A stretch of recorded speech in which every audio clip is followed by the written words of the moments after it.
બધી ચર્ચાઓમાં બહુ વખતથી હમણાં ડિબેટમાં આવવાનું થતું નહોતું એટલે બહુ લોકોએ મને એવા સવાલ પૂછ્યા હતા કે રાજેશભાઈ આટલું બધું થઈ ગયું વડોદરામાં નામાં તમે કંઈ બોલ્યા નહીં તમે કંઈ લખ્યું નહીં એટલે મને થયું કે લખવું પડશે એટલે કાલે મેં લખ્યું કે આ પ્રજાનો સ્મશાન ભાઈ રાખ્યું આજની આફત તમે લખીને રાખો આવતીકાલના અવસરમાં ફરી જવાની છે.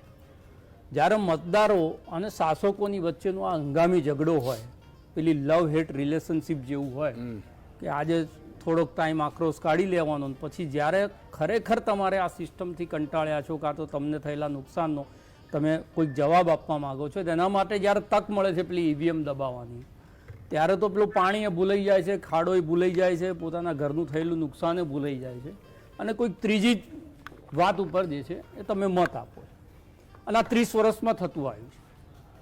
તમે વ્યક્તિના નામે મત આપતા હોય, તમે કોઈ પક્ષની આઈડિયોલોજીના નામે મત આપતા હોય તો ઠીક છે, સંસદનું ઇલેક્શન હોય, વિધાનસભાનું ઇલેક્શન ત્યાં સુધી એ સીમિત હોય. તમારા કાઉન્સિલરોએ તમને શું ડિલિવર કરવાનું છે? કોર્પોરેટર 370 તો હટાવી નથી દેવાના. કોર્પોરેટરો ભેગા થઈને વિદેશ નીતિ તો તૈયાર નથી કરતા. એમનું કામ તો છે તમને નાગરિક સુવિધા આપવા માટેનું કે ભાઈ તમારી પાણીની વ્યવસ્થા, તમારી ગટરની વ્યવસ્થા, તમારા રોડ રસ્તાની વ્યવસ્થા તમે જે ટેક્સ આપો છો એના અનુકૂળ હોય. આમાં કોઈ અહેસાન તો કરતા નથી પાછા. આપણા જ પૈસા લઈ અને આપણને જે સુવિધા આપવાની છે સુવિધા એ લોકો નથી આપતા.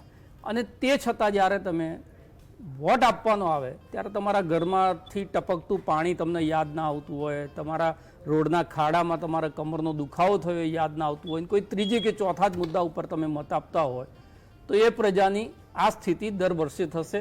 સવાલો એના એ, જવાબો એના એ, ચૂંટણી પછીના પરિણામો એના એ, આમાં કશું જ બદલાય નહીં. આપણે સુરતનો તક્ષશિલા કાંડ જોયો, આપણે મોરબીમાં પુલ પડ્યો એ જોયો, આપણે હરણીકાંડ જોયું, આપણે રાજકોટનો અગ્નિકાંડ જોયો. આ બધા થયા પછી અમને તમને લેટેસ્ટ ઉદાહરણ આપું. જે આ પીડિત પરિવારો હતા એ પ્રેસ કરીને એમ કહે છે કે અમે રાજ્ય સરકારે જે અમને ધારણ આપી છે એનાથી અમને સંતોષ છે, આમાં કોઈ વ્યક્તિઓ રાજનીતિ ના કરે. જો તમારે તમારા ઘરના લોકો જે માર્યા ગયા છે એ જ લોકોને આ જે માઇક્રો મેનેજમેન્ટ છે એનો હિસ્સો બની અને જ્યાંથી ન્યાય મેળવવાનો છે એના પક્ષે તમે જો પ્રેસ કરતા હોય તો તમારા માટે બોલશે કોણ? કડવું લાગશે અહીંયા સાંભળનારા લોકોને. અને વાત અત્યારે આપણે વડોદરાની કરીએ છીએ કે ત્યાં 12 ઇંચ પડ્યો, 15 ઇંચ પડ્યો, ચલો ઠીક છે, તમે કહી દેશો ગાભ ફાટીને થીગડું કેવી રીતે દેવાય. અમદાવાદમાં જ નથી પડ્યો.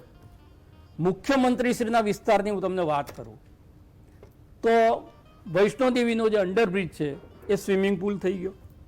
આપણા કોર્પોરેશનના ખૂબ જ બુદ્ધિશાળી અને ખૂબ ડિગ્રીવાળા, જે અહીંયા વાત થાય છે કે અધિકારીઓ બહુ ડિગ્રીવાળા છે, એ બુદ્ધિજીવી લોકોએ કામ શું કર્યું, ત્યાં પંપ મૂક્યા અને પાણી ત્રાગડ ગામમાં છોડી દીધું.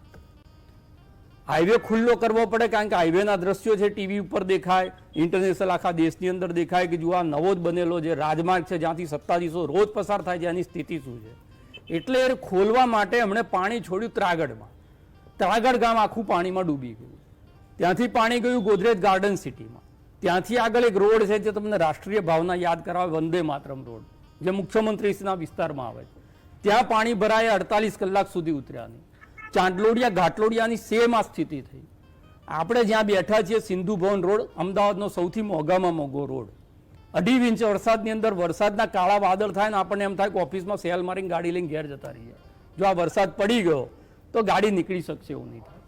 તો આ જે થયું છે, તમે જે જૂનું અમદાવાદ છે ચલો પુરાના શાસકો ઉપર નાખી દો કે પહેલા થયેલું હતું ને એ લોકોએ બધું બરાબર ધ્યાન ના રાખ્યું. નવું અમદાવાદ તો તમે વિકસાવ્યું છે, એ તો ઉલટાનું સારું હતું. હા, એમાં તો હજી પણ એના જે નેચરલ ઢાળ છે, તમે પોળો નામ જુઓ, ઢાળની પોળ, ઉપલી શેરી, નીચલી શેરી, એક વ્યવસ્થાઓ કેવી જબરજસ્ત બનાવેલી. એટલે પાણીના નિકાલની એ જે નેચરલ વ્યવસ્થા હતી એ નેચરલ વ્યવસ્થાને જૂના સિટીની અંદર જાળવી રાખી, એટલે પાણી ભરાય પણ પાણી તરત નિકાલ થઈ જાય.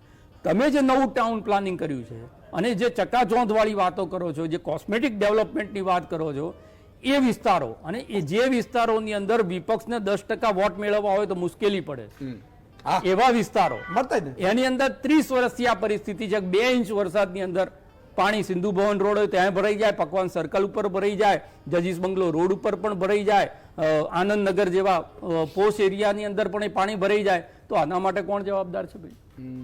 જો 2 ઇંચ કે 4 ઇંચના વરસાદની અંદર અમદાવાદ શહેરના મોંઘા વિસ્તારોની આ સ્થિતિ તમે કરતા હો તો તો તમારું ટાઉન પ્લાનિંગ કે તમારું જે લેન્ડસ્કેપિંગ ને આ બધી જે શબ્દો છે 4300 કરોડ રૂપિયા કેચપીટો સાફ કરવા માટે વાપરી નાખ્યા અને એના પછી વરસાદ પડ્યા પછી પાણી ત્યાં આગળ ભરાઈ જાય છે. અને તે છતાં એટલે જ મેં કીધું કે આ બધો સ્મશાન વૈરાગ છે. મને કોઈ અપેક્ષા નથી. સ્વેજલભાઈ કહે છે કે લોકો રોડ ઉપર આવી ગયા છે, આ છે બધી વાત બરોબર છે, પણ આ ચૂંટણી આવવા દો અને એમાં તો વારાણસીમાં જે સ્થિતિ થઈ છે એમાં વડાપ્રધાને કદાચ વડોદરા પાછું આવવું પડશે. આ હર્ષ સંઘવીના જે ધક્કા છે કદાચ એના માટે હોય 2029માં પાછું સાહેબે જ આવવું પડશે. અને સાહેબનો વિસ્તાર હતો આ તો, એટલે ખાસ એમણે અહીંયા ધ્યાન આપવું. તમે સાઉથની અંદર પૂર આવે છે દોડ્યા જાઓ, વાયનાડમાં કુદરતી આપત્તિ આવી તો તમે ત્યાં આગળ દોડ્યા જાઓ છો, કારણ કે ત્યાં આગળ તમારે રાજનીતિ કરવી છે. અહીંયા કોઈ જવાબ ઉઠાવે છે કે કોઈ વાત કરે છે, તમે એમ કહો છો કે પૂર જેવી મુદ્દા ઉપર રાજનીતિ ના થવી જોઈએ. એટલે પોલિટિકલ પાર્ટીઓનું રજીસ્ટ્રેશન જ કેમ લગાડતા હશે? બધી પાર્ટીઓ, કોઈ પાર્ટી આવવું નહીં, એ તો એક મોટું કહેવાય ને. એટલે એટલે પ્રજાને છે ને, પ્રજાને એ સમજવું જોઈએ કે તમને ડિલિવર કોણ કરી રહ્યું છે 30 વર્ષથી, કોની જવાબદારી છે. વિપક્ષ જે છે તો તમે તકલીફમાં છો એ વખતે તમારો હાથ પકડવા આવ્યું છે કે ભાઈ શાસકો તમારા સુધી નથી પહોંચતા તો અમે તમારા સુધી પહોંચ્યા. કોઈ નહીં જાય. મેં આ ઉદાહરણ આપ્યું ને, રાજકોટ, મોરબી અને સુરતના પીડિતોનું મેં ઉદાહરણ આપ્યું. એમણે કીધું આમાં કોઈ રાજનીતિ નહીં કરવી જોઈએ. અને પછી તમે એમ કહો વિપક્ષ ક્યારે બોલતો નથી અમારા માટે, વિપક્ષ અમારા માટે સડક ઉપર ઉતરતો નથી. તમારે વોટ આપવા છે એક જ પાર્ટીને કોઈના કોઈ મુદ્દા ઉપર, અને પછી તમારે જયારે તકલીફ આવે છે ત્યારે વિપક્ષને કરવો છે. હા, કે ભાઈ તમે શું કર્યું, તમે ફૂડ પેકેટ વેચવા આવ્યા હતા કે નતા? ફૂડ પેકેટ વેચવાની પરિસ્થિતિ કેમ ઊભી થાય? આ સૌથી મોટો સવાલ છે. એટલે જ મેં કાલના આર્ટિકલનું હેડિંગ એ મારેલું છે કે આજની આફત આવતીકાલના અવસરમાં ફરી જવાની હોય તો મતદારોને ભાજપ વચ્ચેના આ હંગામી ઝઘડાની અંદર ત્રાહિત હોય શું કરવા બોલવું જોઈએ? બહુ મોટી આપણે ત્રાહિત છે. બરાબર. આ એમની લવ એન્ડ રિલેશનશિપ છે, પતિ પત્નીના ઝઘડા જેવું છે. કાલ ઝઘડો પૂરો થઈ જશે, પાછા એ ભેગા થઈ લાભાર્થીઓ છે આપણે જે છે લોહી ઉકાળા અહીંયા ટીવીમાં કર્યા કર દરેક ચોમાસે કરીએ. તો પૂર આવ્યું દર ચોમાસે આપણે સ્ટુડિયોમાં બેસીને અમદાવાદની સ્થિતિની વાત કરતા. ગઈ વખત 4 ઇંચ વરસાદમાં આનંદનગરમાં લોકોના બેઝમેન્ટમાં પાણી ભરાઈ ગયા હતા અને લાખો રૂપિયાની ગાડીઓ લોકોની બરબાદ થઈ ગઈ. ત્યાંના બૂથમાં થઈને તમે જોજો 80% વોટ ભારતીય જનતા પાર્ટી પડે. આપણે કહેવાય નહીં, પણ તમે જે કરો છો એ તમે ભોગવો. બહુ મોટી વાત કરી. જ્યાં સુધી શિવાજીની પ્રતિમા પડી ગઈ તો નરેન્દ્ર મોદીએ કમર ને માથું બધું ઝુકાઈને ત્યાં આગળ માફી માંગી કે ના માંગી? કેમ?